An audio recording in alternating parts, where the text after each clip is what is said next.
Here at America in Black and White, we're the podcast where we have the open and honest conversations about racial disparities, social justice, and the ongoing fight for equality. I'm your host, Charles King, and today we have two incredible and esteemed guests joining us Reverend Carmen Walker Brown and Charles Avery Brown. They are here to share their experiences, insights, and thoughts on how we can truly bridge the racial divide in America.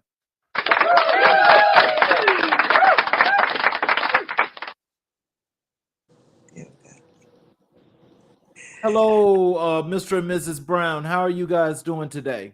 We're great. You?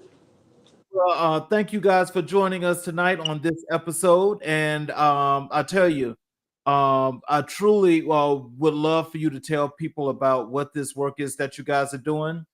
But first of all, let's start with Reverend Brown. Can you please give us a little bit about your background? Tell us who you are and some of the things that you do. All right, family. Good evening. I am Reverend Carmen Walker Brown. I am a native of Atlanta, Georgia. Georgia is a place where I love to be, and I've been a born again Christian since I was 17 years old. I've been minister of music at many churches. I've worked for the federal government and retired. However, while I was working, I focused more on my job than on winning souls. And the Lord has given me a blueprint now to be about his business of winning souls. And I have a great mission ahead of me that I will share with us tonight so that we can all, be focused and thinking about our spiritual eternal life and our life here and our life later after death. So um, that's what I'm about. I'm a grandmother, a great grandmother, even. I have four daughters, and each one of my daughters have children. So I've been blessed. The Lord has given me a full tree of branches and even more branches that are moving about right now. I asked him to let me see 3 or 4 generations. And so that means I asked for long life. So I'm expecting to be around here a long time, being an advocate and a social advocate as well as a peace advocate for the people that are here in this earth. My husband. Well, it's an honor to have you with us today. Um, Reverend Brown, Charles, please introduce yourself and tell us about your area of expertise. Well, my name is Charles Brown, and I am from Cordele, Georgia, about 35, 40 miles outside of Albany, outside of Macon. I take that back. Also, I'm a native here in Atlanta. Um, my wife and myself, we started the organization back in 2014. That's the day I was arrested. And from that point forward, we've been very aggressive, active in the community and trying to bring awareness to the public of how this system, this black and white that we're going to be discussing tonight, is corrupted and is not for the people. So from that point forward, we've been driving hard and hard. Well, that's fantastic. We have two incredible perspectives on our show tonight. Let's dive right into our discussion. One of the key challenges we face in America is the racial divide, which continues to persist despite multiple efforts to bridge the gap. What do you think are some of the underlying reasons for this divide? That's for you, Reverend Brown. Well, many of the first and foremost is because we don't understand who we are. We're kings and queens in this earth, and a lot of our legacy and our history has been kept from us.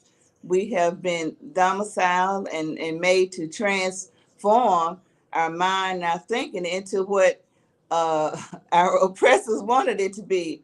And unfortunately, um, those thoughts permeate uh, the newest generation. They don't even realize it, but they are still under the spell of the oppressor. And thank God we have people that are woke. Amen to that part. Woke to making sure that, the word gets around. It may be moving around slowly, but there are some people out here that know who we are and they're sharing it. Our history has been whitewashed, and people are using this internet, the very thing that we're using today, to convey true facts of our history. And it just behooves us. They said we don't read, but we definitely will look at a video. We will definitely put our fingers on these phones and these devices to find out what the world is talking about. And so a lot of that history is being taught. We lost a lot of standards. We lost a lot of family togetherness. We lost a lot of hope in our family because people were not just loving and cohesive like they were in past generations. But I believe that's going to come together quickly. Right. Do you believe that this is due to people losing their moral values and compasses that make them want to have love and care to go throughout this world on a daily basis? That's what I'm saying. Our families have values. The government did a lot to tear our families up. Selling the children, separating families. You got defects and all kind of organizations intervening. Some was necessary, but a whole lot of them not.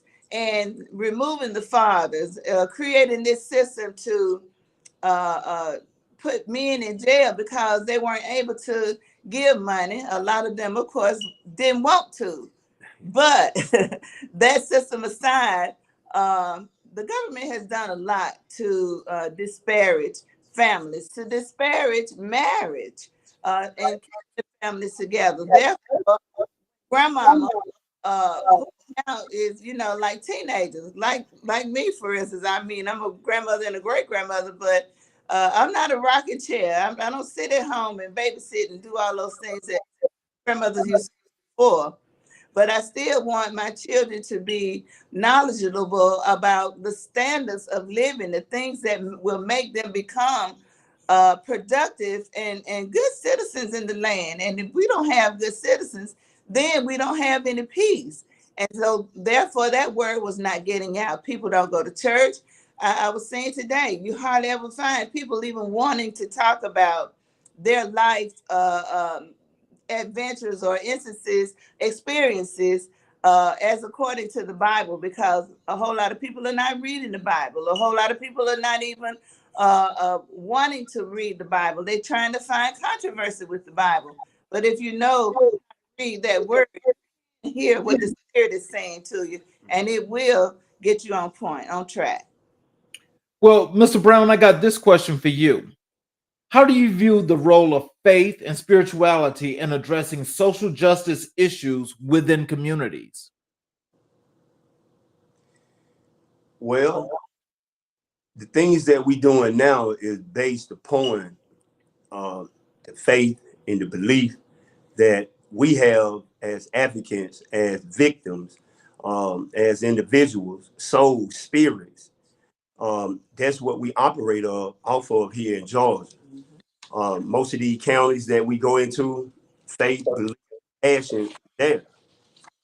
So what we do in the social justice field is educate, bring awareness and connection. So if there's no connection, then we can't unify. If we can't unify, then we can't mobilize. And that's why me, my wife, and other individuals that's on this podcast tonight is demanding social justice be understood, that we need to be identified who we are and stand on that principle, that faith and that belief that you have in you every morning that you get up, that spark that motivates you. That's what drives us in social justice here in Georgia. So tell me this. What has been the impact of the work that you guys are doing right now at this point? Wow. You want to Yeah. lead? Well, um, the impact has been giving people hope, giving people an idea of knowing who the creator is, first of all, because these entanglements with justice can be uh, harrowing, as the word goes. Um, we need for people to understand, first of all, God tells us that we are a member of the body of Christ. If you have yielded your life to Christ, you are a part of the body, and He protects His own. The Creator gave us many inalienable rights, and I'm probably not saying that word correctly, but He gave us rights because He laid down the law first. He was the law, and He is the law, and He left many rules and things for us to live by. Now, it also tells us that He also gave us rulers or governors, people in authority over us. Yes, because the people asked for it.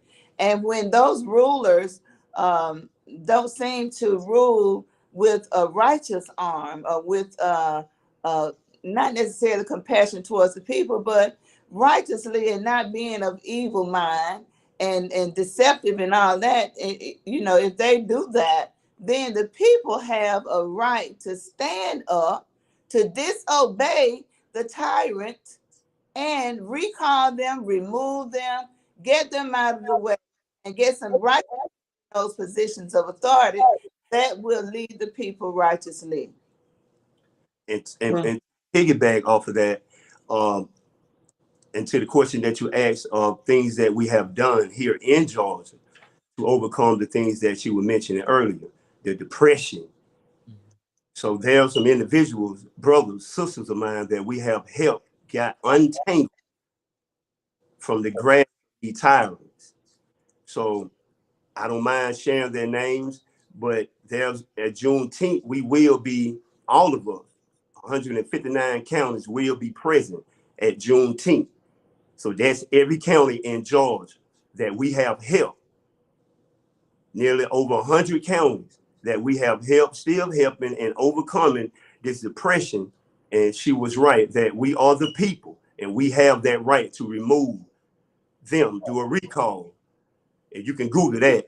Whatever state you in, just Google recall, whatever state you in, then you'll find out how many people you need to remove those people that been elected by voters here in your state or here in Georgia. And we sick and tired of. And so that's why me and my wife put this organization together with other organizations that's on this phone, on this podcast with us and standing with the people here in Georgia. So we have helped many, many individuals to get on probation. We also advocate for mental health that's on parole and probation.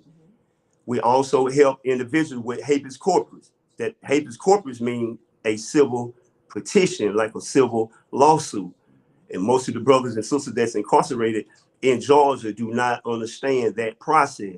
And we are here to help them with that. So yes, we have helped many people here in Georgia. Yes. And we also being a resource for housing, for Right. food, clothing, um, just the conveniences of life, the basic necessities of life. When someone comes and need help, we try to be that resource. And if we can't do it, we definitely find a resource that will help them. And our wonderful partners, the street groomers, is always there to help. Our other partners help the grieving mothers that are grieving their loved ones being killed by law enforcement. We also help some families that have been dealing with being put out of their homes. If need be, we try to help them get relocated or do whatever paperwork is necessary to get them to stay. Or if the people are successful in getting them out of the place, then we help them move and make sure things are okay until they get a more permanent place. Right. Let me go back to that previous question because it sounds like when Mr. Brown was doing a follow up to your answer, Mhm. Mr. Brown, is it true to say that the long arms of the law you feel like has caused you some injustices? Oh yeah. Yes, and it continued to be that way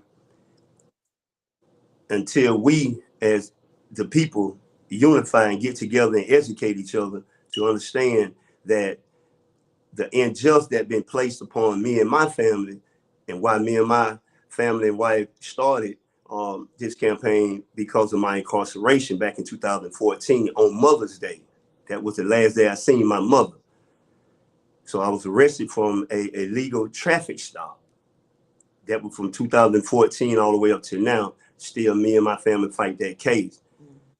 And so that incarceration caused a lot of mental um, problems, issues that needed to be treated at that time of my incarceration, from the traffic stop all the way inside of a prison here in Georgia.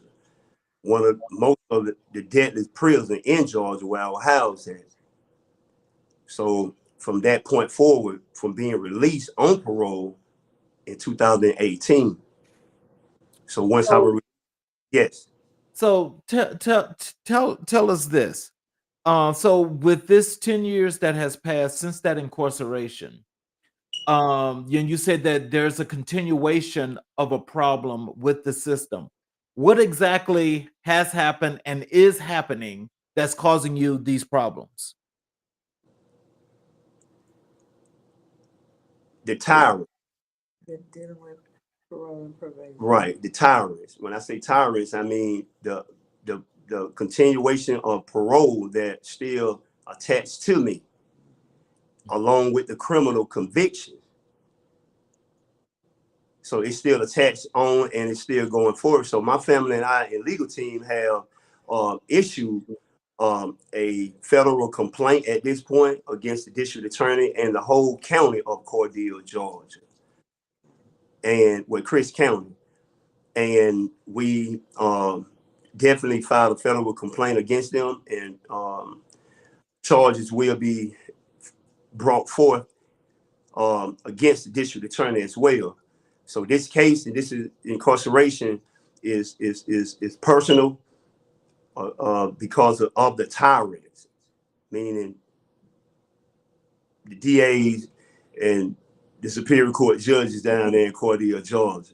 But we have filed a federal complaint and we are very aggressive with it. And we are asking the people to take down the case number so that you guys could pull the case file yourself and get a chance to look at how you guys can operate and continue to stand against the tyrants and the injustice here in Georgia. So wait, let me make sure something. You just said that it's personal. You feel like that the DA and the judges in Cordele were personal in the attacks on you? Oh yeah. Yes. Um, yes. Not only that, the lawsuit case number that I'm gonna give you guys today, and you can get a lawyer to pull it up for you. I'll be glad that this information get out. So this lawsuit is against the parole board itself Mhm. and its supervisors and community supervisors.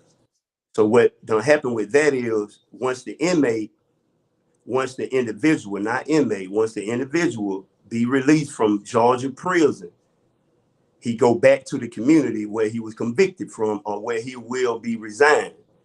And once he get into that community supervisor will call you in and give you some instruction, not explaining, but give you some instruction and you mental health. So they have a mental health parole officer for mental health individuals that getting out of mental health institution / prison, coming back to the community without proper medication, treatment, things of that nature, and cause that person to relapse, to not give a care and end up getting killed or back into prison. Oh, so now I understand. You're saying that there was diagnoses of some things that was going on with you in the process.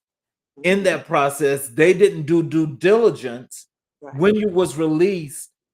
in order to ensure that things were going to continue from a higher point of medical standards to keep you just on a consistent level. Yes. Yeah, yes. In a sense, what I'm getting at is that if you are mental health on parole, I don't care what state you in, right? You will have a trained or certified mental health parole officer that can identify and don't cause triggers. Triggers cause crimes. Yeah. Crime cause Okay.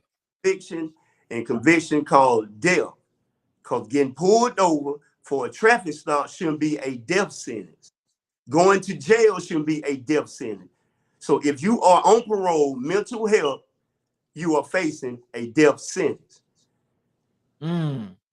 Wow. Because Go ahead. Oh, I'm just going to say, I spoke with them many times about the team of care. They say that they release the person into the community, and you have a team of care. You have a mental health parole officer. You have your clinical people that work with you, and that's in behavioral health as well as physical health. And none of them have a or system they communicate with or a plan that they communicate with each other by. They only talk with the person uh, whenever the person is appointed or have an appointment to go and see them. There is no conversation going on what could help that person in society, and it's terrible.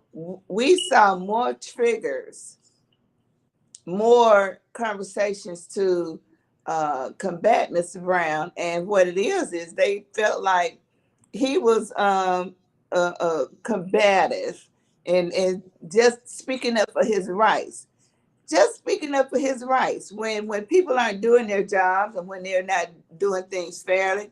Okay, one thing that really happened in particular, he is mental health. He was considered mental health, and the doctors were giving him medication. Okay, baby. The doctors were giving him medication that caused him to his body to react and giving false positives. Have right. you know what false positives are? Okay, so when you say false positive, you mean as to drug use. Yes. Yes. Okay. Whenever they ask for one of those P tests, um, it would come up like he was on drugs when he was not. And those things were triggers because you kept threatening to put somebody back in prison, to send them right back to the place they were just released from. Oh my God. So it was a trigger. It was a nightmare. And that trigger caused me to be signed in to a mental health facility here in Atlanta because of that trigger, because of that untrained parole mental health parole officer. That would trigger that, and that caused me to attempt suicide. I went in home 8 months. Within 90 days being home, multiple grievances were filed. Within 8 months, I attempted suicide, and they realized that the pill that they was giving us, mental health parolees that's on mental health, you got to take some type of pills. Those pills is on one sheet, and those pills, which were 10 of them, I went out 10 months. I'm taking 10 pills, high doses, and these pills keep you unstable. And those pills will give you a false positive for PCP, heroin, methamphetamine, THC, as well as cocaine. And all of this was brought to their attention. Now they, to a point like we sorry, that's not good enough. It's just as bad as wearing a leg monitor, which is no good either. It's a horrible system. Well, I'm glad that you're doing much better now, and thank you for being a part of this show. I don't think that anyone should have to go through that. And whatever you guys are doing, my prayers go out to you that somebody can actually see that there was definitely an injustice done and needs to be remedied. Yes. Can you tell us what inspired you all to combine your faith with community activism and bridge the racial divide? Just our love for each other, first of all, and inspiring one another, supporting one another to go through this process. Because, as he mentioned, when he was in the mental health facility, I had a heart attack. Right. Oh, wow. I had a heart attack, an aneurysm, and a stroke all at the same time. That's what the doctor said. I was in ICU for 9 days. Right. But if you look at me now, you won't even believe that, really, literally, because all of my faculties are here. My body is stronger than ever. And it really made me aware of type of stress that can come from your loved one being uh, just battered and bruised for years and years and years. I feel like he has been battered and bruised since he was 19 years old, and it's Wow. still going, because that was the first time they kidnapped him off of the street. Of course, I didn't know him at the Oh my time. God. You say I kidnap. said kidnapped because they were doing stings, just all kind of stings of just taking people off the street, Right. and whether you were doing anything, whether you were guilty or not, uh, Hmm. you got entangled, and you had to find a way to get yourself out of it. But at 19 years old, who knows anything? Uh, Sometimes people do, but if you hadn't been one to be held in juvenile detention and so forth and so on, you wouldn't know. And definitely for them to put you in front of a judge without counsel and place you in prison. Right. Right. You know, these people are operating the way they want to, thinking that they'll never be challenged. But the Lord has raised up one who is challenging that system, because he gave him the wherewithal, those rules, regulations, and processes on how to get that job done. And he's not only doing it for himself, but he's doing it for all of the people that he has met from prison to prison to prison that have been wrongfully and unduly incarcerated. So he's got a great mission ahead of him. I was like, I don't understand how you were able to even save their documents as well as your own. And he hauled all of those documents around for all that time. But now we're at the point of where we've got to get that work done. And Right. it is being accomplished. Glory to God. It is being accomplished. The Lord is giving him the plan to get it done, the people to talk to get it done. It really is amazing to watch. I am really just amazed at how the Lord has pulled this together. And he's caused us to come together for this time. So we're happy. So, in what ways do you believe the principles of justice and equality align with the teachings of your faith? Well, the principles, um, we're finding out that they're not being practiced. um, and we're finding out that we have to do what, let's see, one of our main scriptures of dealing with these people that have rule over us. And it says, hold on, I'm gonna pull it up.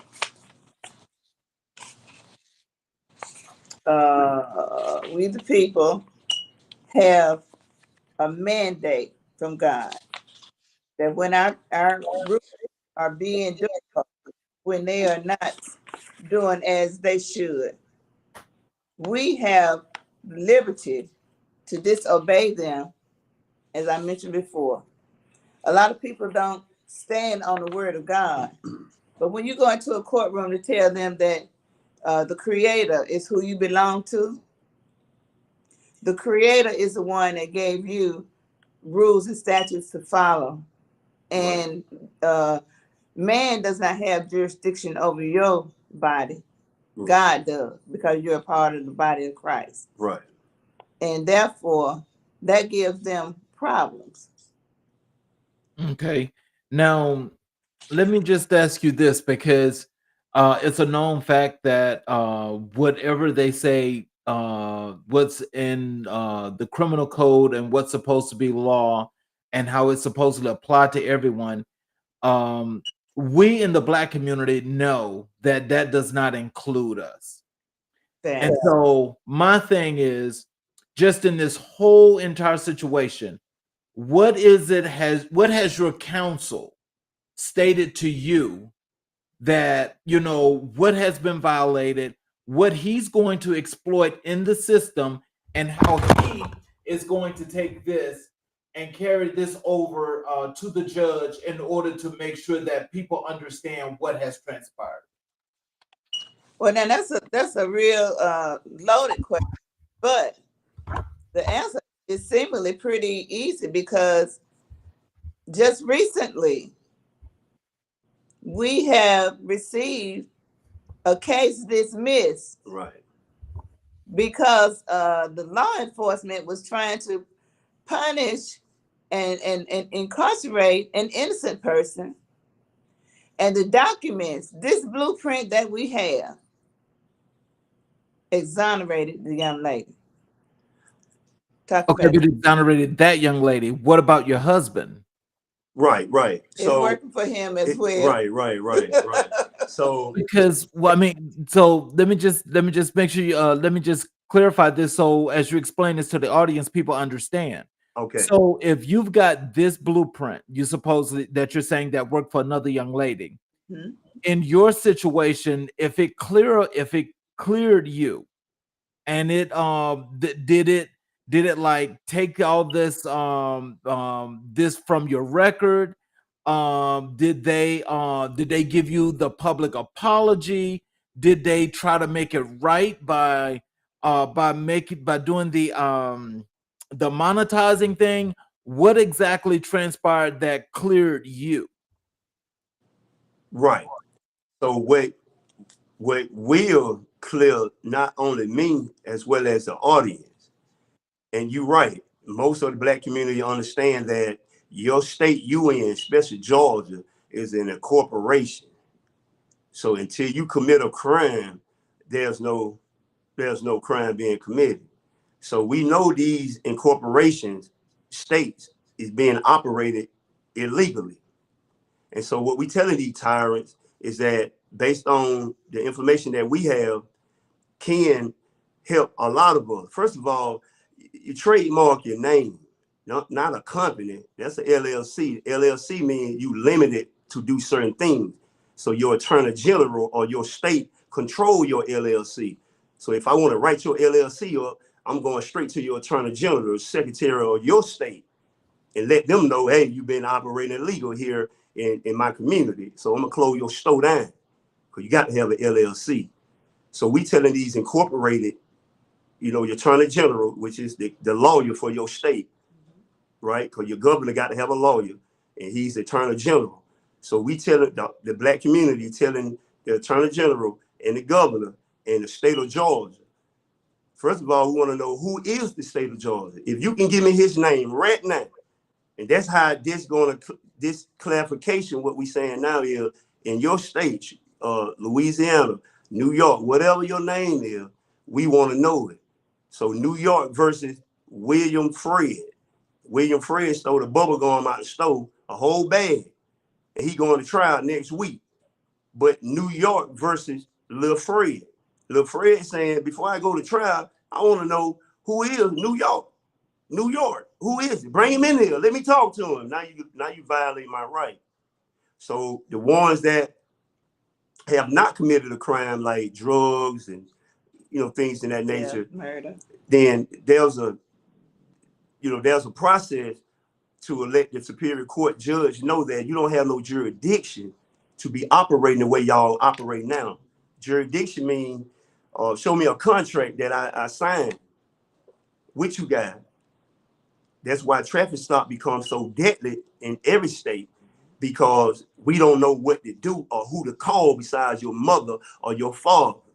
So these organizations, these communities must understand if your child, your neighbor, your cousin in your community get pulled over, give them a phone number to call, crack your window, and get somebody there, a supervisor, and call We the People in your Well, community. no, you're right about one thing because you are allowed to ask for the superior to come to that scene. That you can do. Now, the thing is, we know that being a black man or being a black person in general, that just does not work. Because once you do that, then you become what they say is you're refusing. Okay. So by refusing, then that's saying that they have all rights to do what they want to do. Right, The next thing is when you mention the state being a corporation, that is the way the entire country of America operates as a corporation. So in other words, when they say we the people is not really we the people, but what's happening is that again, this works for some people, not all people. So when we try to call that out in the way in which you're calling out this technicality, this is why they felt like they had some leg and some standing to just continue to run this and run this and run this. Now, what has to happen is your council knows how to cut this off at the kneecap. This is the person that needs to be doing each and every single individual that has been wrongfully charged or the people that he represent that he knows that these are false charges. It's not about making deals. He needs to do his job for what you guys are paying him for. well, That's the problem. well, The whole problem is with council because they are employees of the state. They have oaths to the state. Right. no. I am my own counsel in the case as for in the civil, and that for in the criminal. I do have a counsel attached, but I Right. wanted to go a little bit more further of what I was saying about the incorporation, how you contest them and show them if you have not committed no murder. Right. And hang on to that, we can do bonds and pay it off, in that sense. Right. But these are the practice that we are doing, and it's all over the world. Ain't no secret. It's not no secret anymore. So let's But get it still stick that on a criminal record, regardless of the case. That right there in itself is an identifier. That's the marker. As long as I got the marker on you, then I'm fine. You can walk the streets all you want to, but what's the first thing they say? Let me run your background. Mm-hmm. And the purpose of running your background is to see if you got that marker. So as Right. long as you got that marker, they have a justifiable reason. This is why if counsel is going to represent you, period, and they know that what's happened is wrong, they need to have all that removed. So by just saying that this is like done and this is over, it's not. No. It's not, because don't care what state you're in. They're all going to do the same thing. And now all states, all 50 of them are connected. correct. And so what we have done is within this state we in, Georgia, Mm-hmm. state got to hold your own state down because you're on your own out here. So with that said, here what we doing here in Georgia is 159 counties. Mm-hmm. In 159 counties, we'll be in one location, and that will be Juneteenth here in Atlanta, Georgia. So we invite all states to come out. Every chapter to come out, Juneteenth here in Atlanta, Georgia, so that we can explain the entanglement of this justice and also explain peace and justice. And we, the people, demand equal justice by all means. And we telling y'all incorporated individuals, you will be removed. And it's kind of quite simple because if you're not an ad, so if you do a recall on the one that's elected now, because right now this year you have a lot of things running, like state senate, then you got the governor, you have the judges coming up, district attorneys coming up, and so the president seats coming up. So you have some major players coming up in your local city, in your county. And so what I've been noticing is that most of these grassroots organizations, these young individual comrades of mine, we are definitely educating each other. Each one teach one concept, and we are definitely and showing, exposing how to defend yourself at a traffic stop, as well as from them terrorists, incorporating individuals inside of that courtroom. Now, this So is we what I have want you to a be large very much aware of, because you know you don't platform. want folks to misconstrue when you say by any means. Make sure that you know just clarify that, because you know how folks like to take words and they twist them. So just make sure you clarify that. Right. Yeah, you want to So make sure you clarify that, because you don't want that to just be like it's right, when you say by any means, you know, people take that the wrong way. right, and I take that back. I didn't mean it as an aggressive manner, as we gonna do anything to We're not the them insurrection tyrants, people. anything of that nature. My job is to put you in jail. That's what Right, I'm gonna do. right. Put them criminals So and DAs in jail. They're what they need to go for. Jails are so driving tell that. tell us this. How has your ministry been effective in bringing different communities together, regardless of their religious backgrounds? My faith is that I'm seeing people from all religious faiths and backgrounds of love and kindness, caring, sharing, being present, uh, offering prayer, offering consolation and comfort.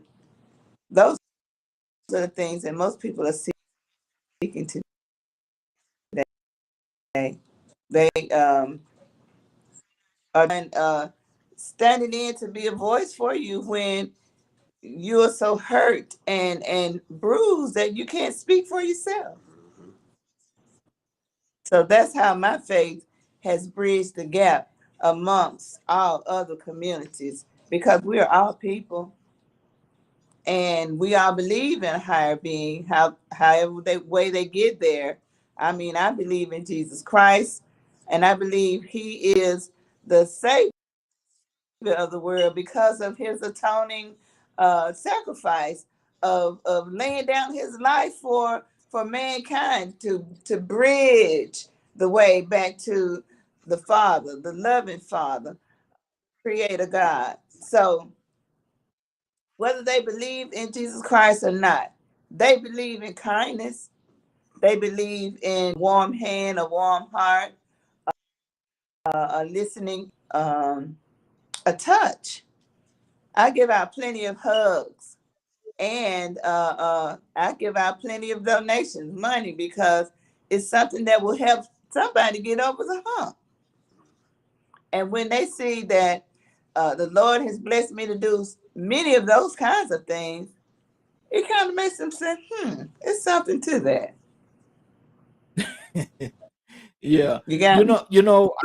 I think community growth, community development, as well as the togetherness of communities, Yeah. it means everything, especially in our communities, because you know, with things going on like gentrification now, that's now Hmm. started some 10, 15 years ago, that's now getting worse and worse and worse. That Yes. basically, when we look at our communities, you know, they've taken away a lot of the schools where now the kids got to go 10, 15, 20 miles away from home. There's Hmm. been the situation where now where you know, you want to create more businesses where people don't have to go 10, 15 miles outside of their communities to get the things they need. So there's a lack of resources, and the reason why there's a lack of resources is because when you do have black owned businesses in communities, the reason when you have those businesses, they're set up on a premise to fail. And so, with them being set up on that premise to fail, and people in the communities are not supporting them, but they're willing now because it's so ingrained in your mind that you have to go to this community to get what you want because you think it's better.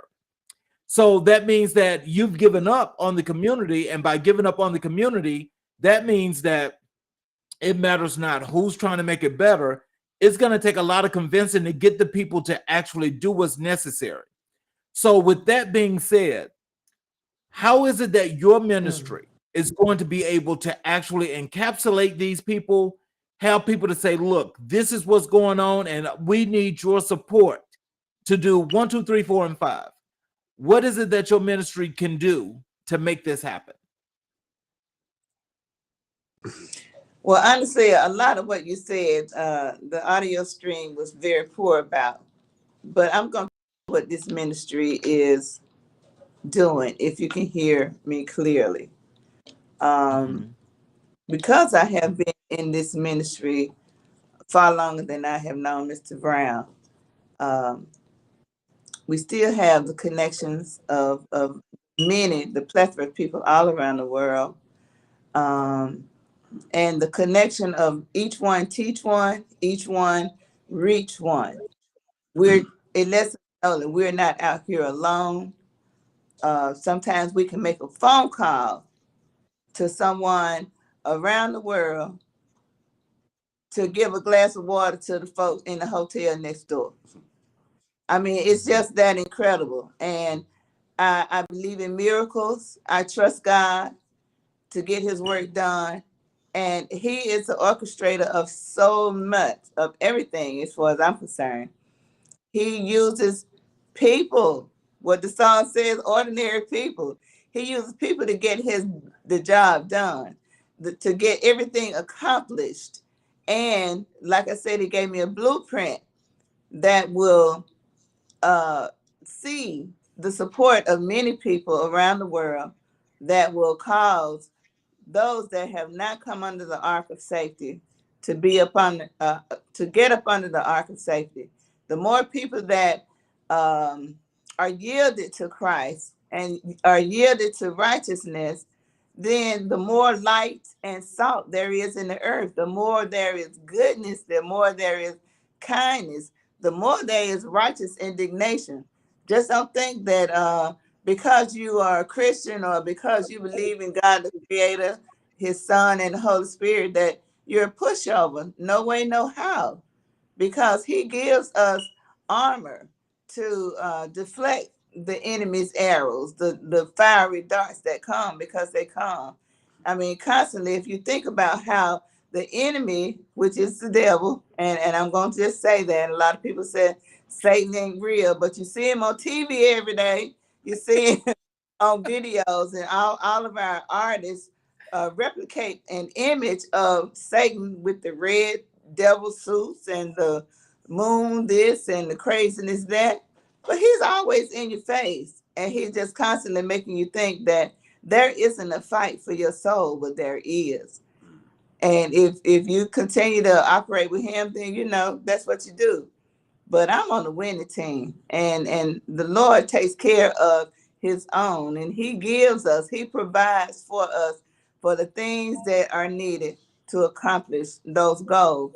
So I have no fear of what I need to have to accomplish his work, because I don't even need money.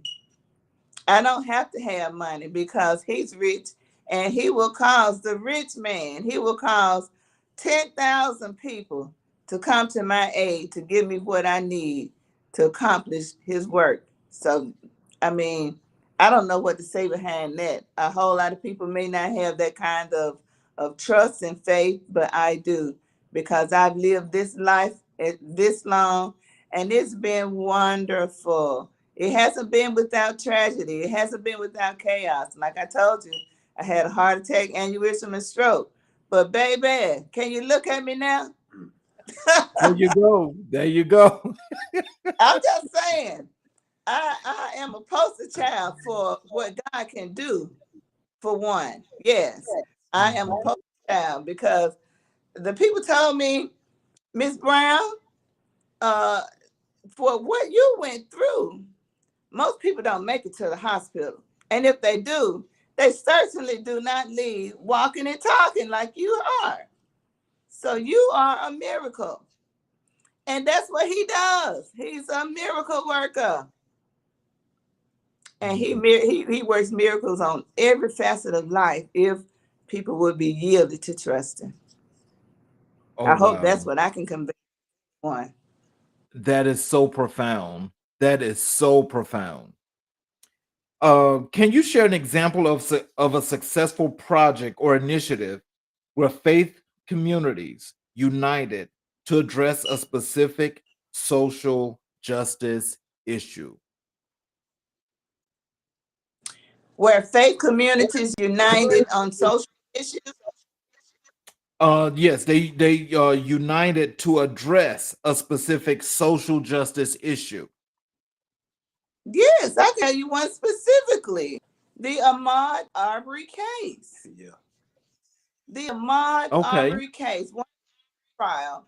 Yeah. You remember the attorneys and all the other folks were talking about, we don't want any more black preachers coming up in here in this courtroom. Mm-hmm. Because you see, people of faith are the ones that are out there protesting and marching and telling people of the malfeasance and violations of the oppressors.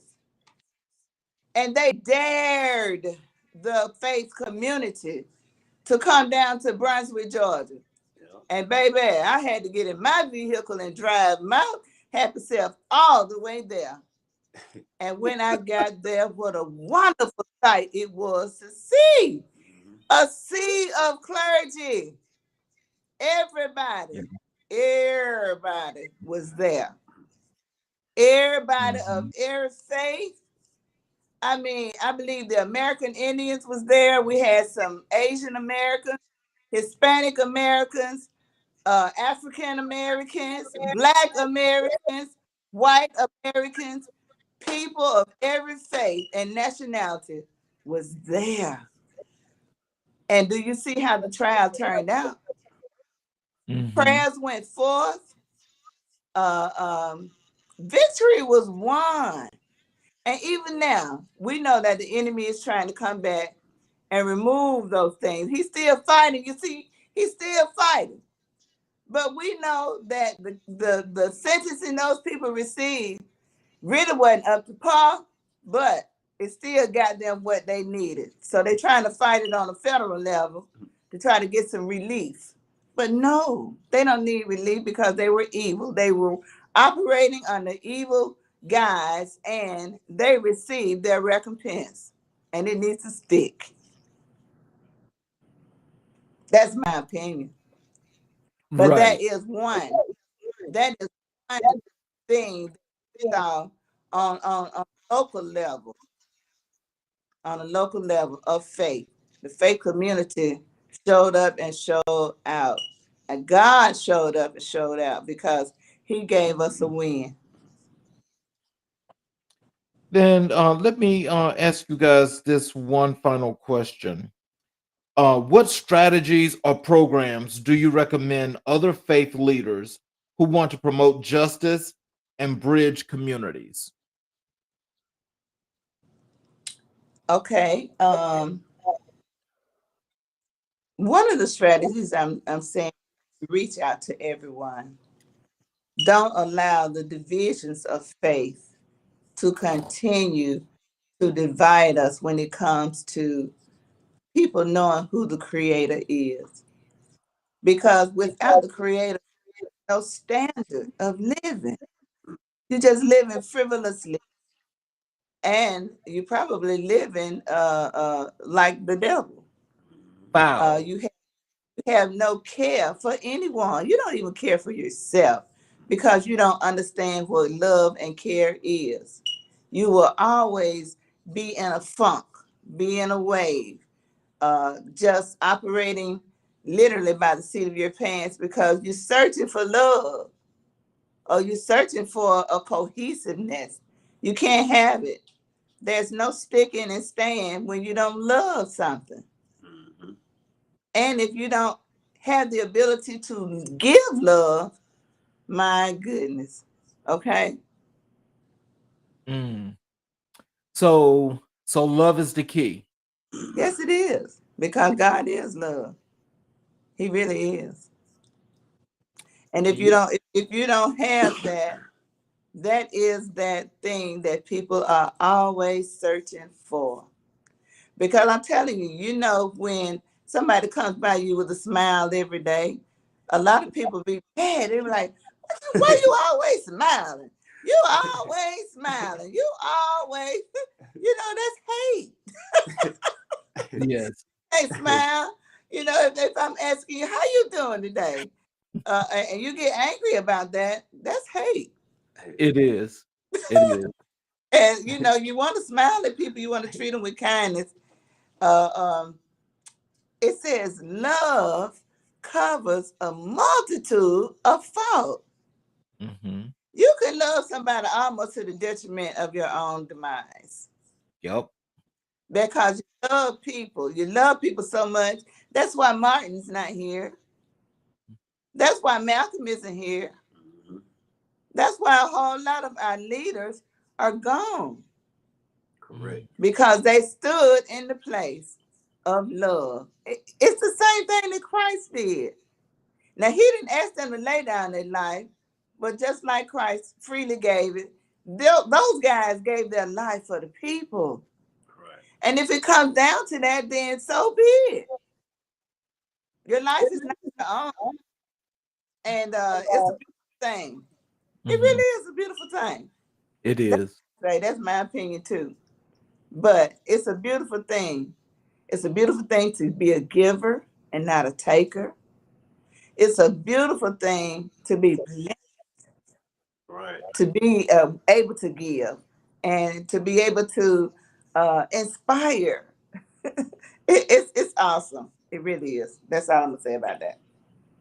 So I'm going to give each of you an opportunity to do some parting words for our audience and Okay. tell them some things that you want them to know, as well as how is it that they can get in contact with you, you know, for any questions, resources, or things of that nature.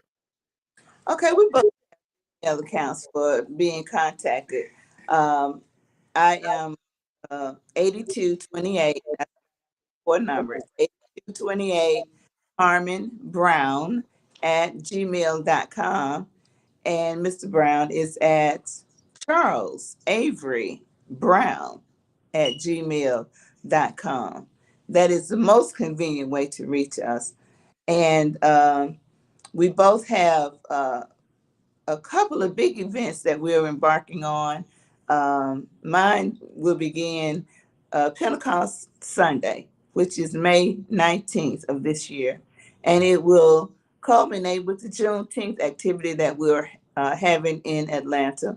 It's a period of enlightenment, a spiritual enlightenment, and liberty that all of the Black people finally received when that day came out. So it's an idea to bring standards in the community to let you know who the creator is and that the creator is there to love them, to save them, and to keep them from all harm. Okay, and so the next thing we're doing is um, our first annual Unity in the Community, and that'll be August 3rd. I'm putting it out there because I want it to permeate in the world, throughout the world, reverberate throughout the world, that we will be celebrating all advocates in the state of Georgia and any other advocates around the nation that would like to come and join us in celebrating the work that we do. We want to love on one another. We want to inspire one another. And also we want to inspire the people that God has called us to serve. Right. Well, I want to say once again that I have a heartfelt thank you to you, Reverend Brown, and to you also, Mr. Brown, for sharing your individual perspectives. We're grateful, you know, for the time and the expertise that you guys have shared with us. Thank you. And until next time, I want you guys to keep striving, and I want everyone to have some understanding, compassion, and justice, because Indeed. together we in America, we can stand for we can stand together as one, but we all fall divided. Yeah. So until next time, I want to just tell you all that I thank you so much for being here. And until next time, you all have an excellent evening. This was a You as wonderful well. show, and I really appreciate you guys.